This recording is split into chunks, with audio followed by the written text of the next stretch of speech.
শ্রীরাম পূজা চলে আসলাম সিলেট দাঁড়িয়াপাড়া। এই যে দেখুন অনেক সুন্দর বজরাঙ্গুলি, জয় বজরাঙ্গুলির জয়, শ্রীরামের পরম ভক্ত। আর আমি কেন আসছি সিলেট, কীভাবে আসছি আমি আপনাদেরকে বিস্তারিত বলতেছি, আমার সাথে থাকুন। হ্যালো এভরিওয়ান, সবাই কেমন আছেন? আশা করি ভালোই আছেন, আমিও অনেক ভালো আছি।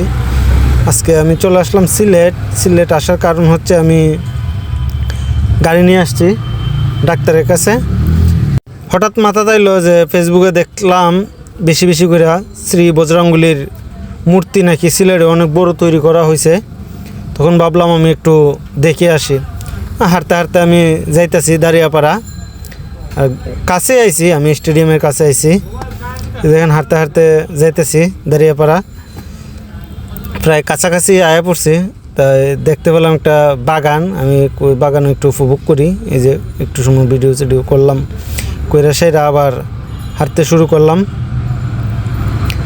তখন প্রায় কাছাকাছি, এই যে দেখেন আমি কাছাকাছি চলে আসছি। কাছাকাছি আসার পরে দেখি হঠাৎ করে একটা গেট দেখা যেতেছে হনুমানজির। এই যে আমি হনুমানজির কাছে চলে আসছি। আর সবচেয়ে বড় বিষয় হচ্ছে আমি প্রতিমা আপনাদেরকে প্রথমেই দেখাইলাম, সবচেয়ে বড় প্রতিমা ভাবছিলাম আমার, আসলে এইটা সবচেয়ে বড় প্রতিমা না, আমি অন্য জায়গায় চলে আসছি। আর সবচেয়ে বড় প্রতিমা হচ্ছে আরেক জায়গায়। আর সবচেয়ে বড় বিষয় হচ্ছে এই যে দেখেন এদিক দিয়েও মরিচা পাতি, এদিকেও মরিচা পাতি। আমি ভুল দিকে ঢুকে গেছি, পরে আবার অন্যদিকে ঘুরে গেছি। আচ্ছা, তা কোনো ব্যাপার না।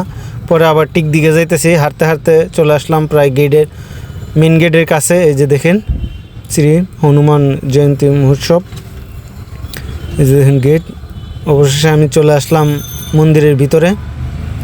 আমি যা ভাবছিলাম তা না, তারপরও যেহেতু হনুমানজি, আমি ভক্তি করে নিলাম, আপনারাও ভক্তি করে নেবেন।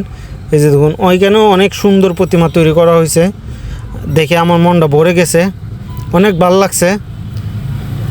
আর সবাই মন্দিরে যাবেন, ঘুরবেন, এটাই আশা করি। আমিও মনে করেন যে জায়গায় পূজা দেখি, মন্দির দেখি, যাই, ভাল লাগে। আপনারাও যাবেন। আর সবাই কমেন্টে বলবেন জয় শ্রীরাম, জয় বজরাঙ্গুলির জয়। সবাইকে ধন্যবাদ আমার পাশে থাকার জন্য। আরও সুন্দর ভিডিও পাওয়ার জন্য আমার পাশে থাকবেন। জয় বজরাঙ্গুলির জয়, জয় শ্রীরাম। সবাই ভালো থাকবেন, সুস্থ থাকবেন।